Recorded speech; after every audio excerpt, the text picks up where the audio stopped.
Police और उसके बाद लाइब्रेरी के जो। नमस्कार, डीडी समाचार में आपका स्वागत है। रुक करते हैं खास खबरों के साथ। अपना दल एस के बागी नेता हेमंत चौधरी ने सिद्धार्थनगर जिले से नई पार्टी के गठन का ऐलान किया है।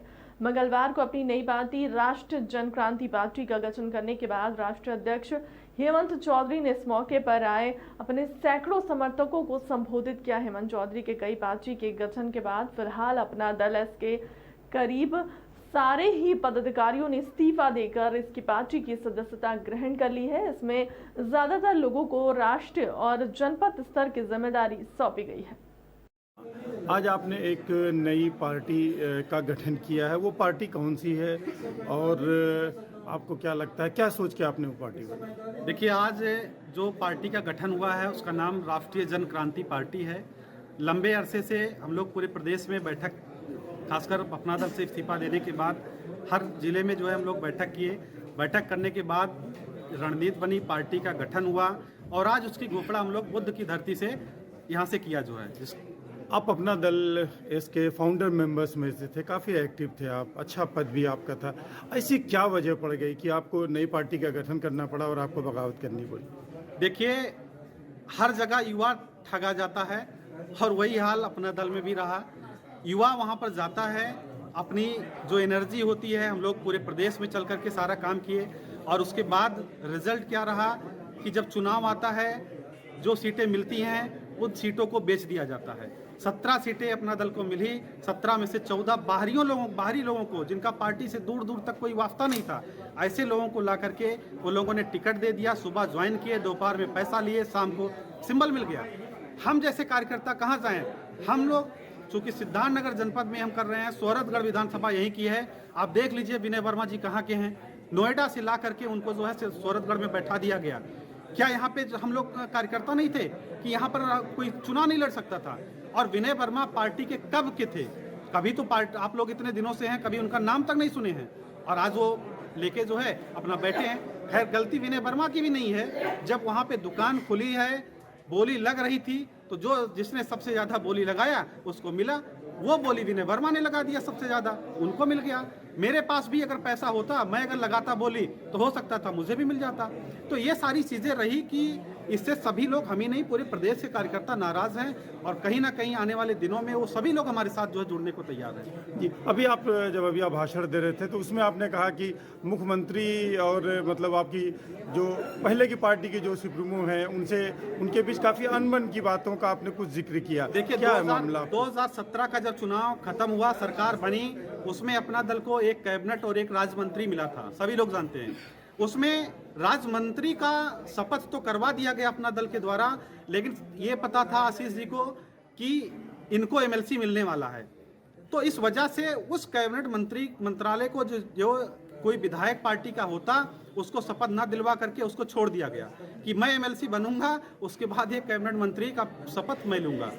इन्होंने एमएलसी बने तो, लेकिन उसके बाद इनको शपथ नहीं दिलवाया गया और उसका पूरा का पूरा सीकड़ा जो है मुख्यमंत्री जी के ऊपर इन लोग। अधिकार सेना के राष्ट्राध्यक्ष व पूर्व आईपीएस अमिताभ ठाकुर ने बयान जारी कर दिया है कि कानपुर की घटना से यह स्पष्ट हो गया है कि उत्तर प्रदेश सरकार और उनके कर्मियों की नजर में आम जनता की कोई कीमत नहीं है और बुलडोजर नीति का पालन कराने हेतु वे किसी भी हद तक जा सकते हैं, भले ही इसके लिए मजबूर जनता के घरों में आग लगाना पड़े और उनकी जान ले ली जाए। अधिकार सेना इस भयावह घटना की घोर निंदा करती है और यह मांग करती है कि इस मामले में एसडीएम और एसओ को तत्काल गिरफ्तार किया जाए। कानपुर देहात की घटना यह साबित करती है कि मौजूदा सरकार के लिए आम नागरिकों के जान की कोई कीमत नहीं है और सरकार के कारिंदे बुलडोजर नीति का पालन कराने के लिए किसी हद तक जा सकते हैं, चाहे वह गरीबों की झोपड़ियों में आग लगाना हो या उनकी जान लेनी हो। अधिकार सेना इस मामले में थानाध्यक्ष और एसडीएम की तत्काल गिरफ्तारी की मांग करती है, साथ ही डीएम और एसपी कानपुर देहात के निलंबन की मांग भी करती है। हम इस मामले में एक जांच समिति मौके पर भेज रहे हैं जो तथ्यों का और गहन जांच कर हमें तथ्यों से अवगत कराए।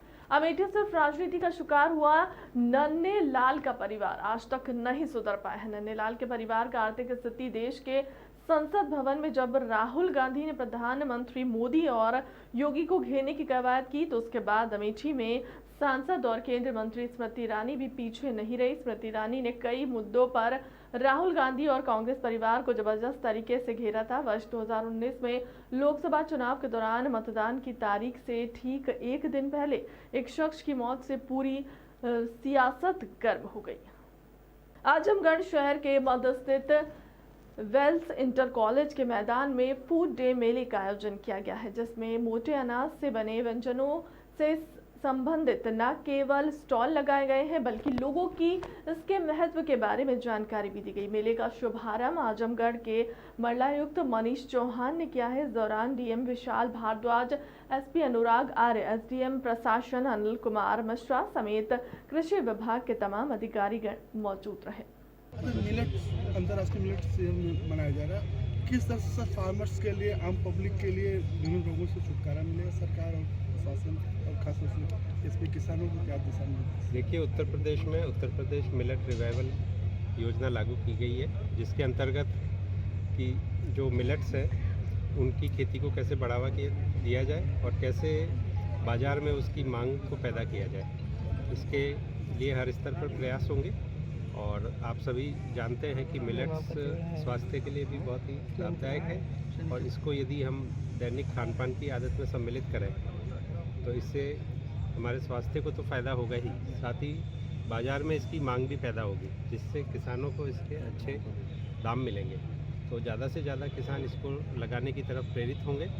तो आज उसी को लेकर यहाँ पर एक कार्यक्रम आयोजित किया गया है और इसमें कई यहाँ के रेस्टोरेंट्स और मिठाई के जो है व्यापारी, उन्होंने अपनी यहाँ पर स्टॉल लगाई है और उन्होंने कई प्रकार के व्यंजन इसके बनाए जो कि काफ़ी स्वादिष्ट है।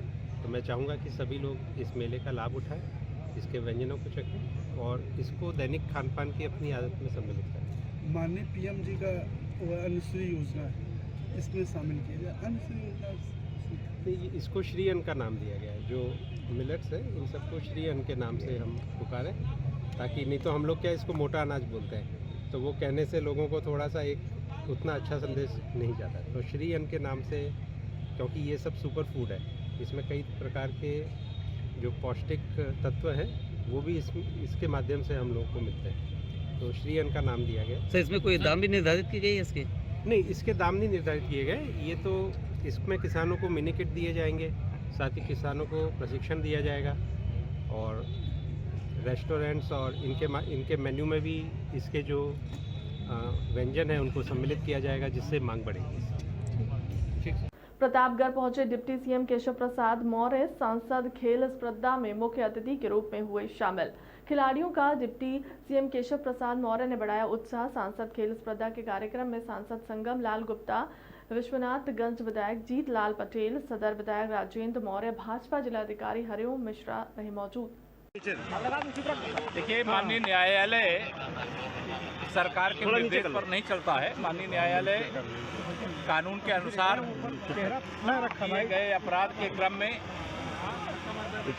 सजाएं देता है और अगर कोई गलत करेगा उसे सजा मिलेगी। और अगर राजनीति में भी कोई व्यक्ति है तो उसे भी संयम की ज़रूरत है। राजनीति में होने का मतलब ये नहीं होता है कि सड़क जाम करना या जो मन में आया वो बयान देना, ये नहीं होना चाहिए। और जो भी माननीय न्यायालय के आदेश होते हैं उसका सम्मान करना चाहिए सबको, और मैं इस पर कोई टिप्पणी नहीं करूँगा। सर, अमित शाह का आज एक बयान आया है। सर, अमित शाह का एक बयान आया है पीएफआई को, अमित शाह जी का एक बयान आया है कि हमने पीएफआई को सफलतापूर्वक बैन किया। पीएफआई देश में कट्टरता बढ़ाने वाला संगठन था। पीएफआई एक देश विरोधी गतिविधियों को संचालित करने वाला संगठन था, उसे प्रतिबंधित किया गया है। और अगर सिमी का ही ये बदला हुआ रूप था जिसने अनेक देश विरोधी गतिविधियों को बढ़ावा देने का काम किया है, तो माननीय गृह मंत्री जी ने जो कह दिया उस पर मैं बयान दूं, इसकी कोई जरूरत नहीं रह जाती। स्वामी प्रसाद मौर्य ने लखनऊ का लाखन पासी के नाम पे नामकरण करने की बात की है। मुझे लगता है कि इस समय यह विषय नहीं है सवाल का। इस समय हमारे यहाँ के लोकप्रिय सांसद श्री संगम लाल गुप्ता जी ने एक बहुत अच्छी खेल प्रतियोगिता का आयोजन किया है। बहुत अच्छे बच्चों ने उसमें सहभाग किया है और उन बच्चों को आगे बढ़ने का अवसर मिला है। मैं भी उन्हें शुभकामना देता हूं, आप सब लोग भी शुभकामना दें। प्रतापगढ़ के बच्चे देश और दुनिया का खेल हो तो उसमें पदक जीत करके प्रदेश के लिए इन्वेस्टर समिट को लेकर अखिलेश यादव ने कहा कि सपा के सरकार में जो कार्य हुए थे उसी विकास कार्य को दिखाकर मेहमानों से वाहवाही लूट रही योगी सरकार। देखिए, श्री अखिलेश यादव जी 5 साल पहले सरकार में नहीं थे, 5 साल हमारा दूसरा कार्यकाल है, अभी 5 साल चल रहा है सर, और आने वाले 25 साल तक वो सरकार में आने वाले नहीं है। तो ये सपना उनको आता रहेगा। अब सपना देखना तो आप ही सो जाओगे, आपको भी दिखेगा तो उनको भी दिख रहा है। मैं क्या करूं? कानपुर प्रकरण में क्या कहेंगे सर? वो दुखद घटना है, दुर्भाग्यपूर्ण घटना है। उसकी जांच बहुत उच्च स्तर पर की जा रही है, मुकदमा दर्ज है, निष्पक्ष जांच करा करके कठोर कार्रवाई करेंगे। और यहाँ स्पष्ट आदेश है, निर्देश है कि हम भूमाफिया को छोड़ेंगे नहीं और गरीब को छेड़ेंगे नहीं। सर, सपा डेलीगेशन टीम आज गई है वहाँ पर, कुछ लोगों को हिरासत में लिया गया है जो सपा के नेता हैं। तो गए होंगे गैर कानूनी, ऐसे भी मामले में जो राजनीति करते हैं, भगवान उन्हें सद्बुद्धि दे। विधायक अब्बास अंसारी को चित्रकूट पुलिस कासगंज जेल के लिए हुई रवाना। बुंदेलखंड एक्सप्रेस वे होते हुए पहुंचेगी कासगंज। विधायक अब्बास के काफिले में अपर एसपी के नेतृत्व में एक सीओ, 4 थानों की फोर्स व पुलिस लाइन की भारी तादाद में फोर्स मौजूद कैदी वाहनों के अब्बास अंसारी को ले जाया गया है। कड़ी सुरक्षा के बीच आज जेल के खेल में बदल गया अब्बास का ठिकाना। सुबह करीब 6 बजे कड़ी सुरक्षा के बीच अब्बास को कासगंज जेल भेजा गया है। राजधानी लखनऊ में भीषण सड़क हादसा। चौक से हैदरगंज चौराहे वाले पुल पर भीषण सड़क हादसे में 2 लोगों की मौत की सूचना है। 2 अनियंत्रित बाइक आपस में भिड़ने से हुआ भीषण हादसा। दोनों सवार कार चालक की मृत्यु है। खाला बाजार थाना क्षेत्र के अंतर्गत का है पूरा मामला। जिले के छोटे बेटिया थाना क्षेत्र के आलडंड में शनिवार को हुई मुठभेड़ के बाद जवानों ने 3 नाबालिग बच्चों को मुठभेड़ स्थल से बरामद किया है। बताया जा रहा है कि तीनों बच्चे नक्सलियों के डेरे में थे। नक्सली इन बच्चों को अवैध कार्यों के लिए दबाव बनाते हुए अपने साथ ले गए, जिन्हें जंगलों में नक्सली कार्य करवाए जाते थे, जिन्हें अब पुलिस ने मुठभेड़ स्थल में सकुशल निकाल कर उपचार कराकर बाल कल्याण समिति में के समक्ष प्रस्तुत किया है। पूरा प्रकरण थाना छोटे बेटिया के आलदंड जंगल का है, जिसमें हमें सूचना मिली थी कि नक्सली जो वहाँ पर आगे कुछ घटना खरीद करने की ठहरे हुए, जिस पर एक संयुक्त पार्टी द्वारा सर्चिंग अभियान चलाया जा रहा था, जिस पर नक्सली द्वारा फायरिंग की गई। हमारी पार्टी द्वारा जो उनके कड़ाई से मुकाबला किया गया, जिससे हमें भारी पड़ता था। एक नक्सली भाग गए। एरिया के जब सर्चिंग और तलाशी की गई तो वहाँ पर 2 नाबालिग बालक तथा एक बालिका बरामद हुए हैं, जिनके संबंध में पूछताछ की जा रही है। और चूंकि वो नाबालिग हैं, इसलिए उनको परिवार जो बाल कल्याण परिषद में पेश किया जाएगा और उनके पुनर्वास तथा उनके आगामी शिक्षा के लिए उचित प्रबंध किया जाएगा। अभी जो जानकारी मिली है वो कहीं बाहर से आए हुए हैं और उनके बारे में डिटेल से पूछताछ की जा रही है। सर, क्या मौत जो है बच्चों को पहले भी जैसे आते रहा है कि बच्चों को जो है इस्तेमाल करते हैं, इस मामले में?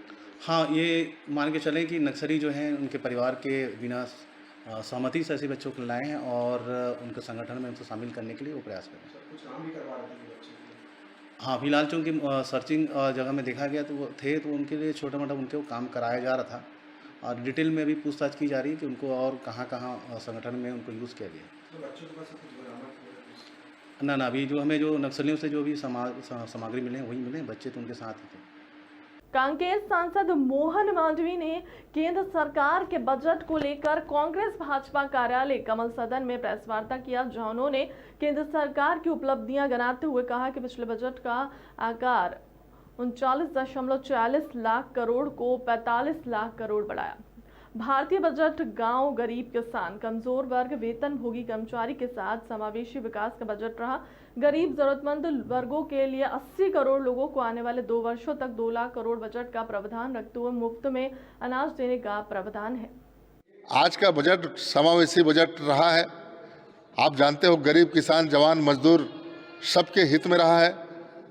अब तक के सबसे बड़े 45 लाख करोड़ का बजट रहा है और आदिवासी क्षेत्रों के विकास के लिए भी एकलव्य के माध्यम से लोगों को जो रोजगार मिलेगा वो है।